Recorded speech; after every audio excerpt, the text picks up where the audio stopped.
Kan Lunes, Abril 29, pig-implementar na kan National Food Authority Camarines Sur ang bagong buying price kan paroy. Ang clean and dry palay sa indanang babakalunin 29 pesos kada kilo. Mantang ang wet palay 23 pesos na ang presyo. Alagad maako subot sindanin basang paroy, depende sa moisture content kan paroy asin limitadong drying capacity sana kan ahensya.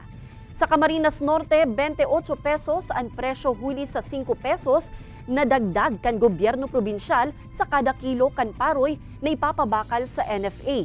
Sigun sa NFA Camarines Sur, may mga naglaog tulos na paroy makalihis ang implementasyon kan mas mahal na bakal kaini.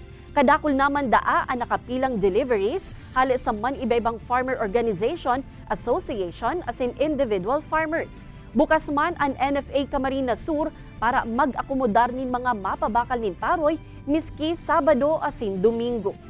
Ngunyan, biglang naglangkaw, siyempre, itong sa kuya man ng mga parao, masabi ko niya ko, stock nindo niya ko dyan, luwasanan nindo, tayo pabakal na sa NFA, 29 na niya ko ang presyo.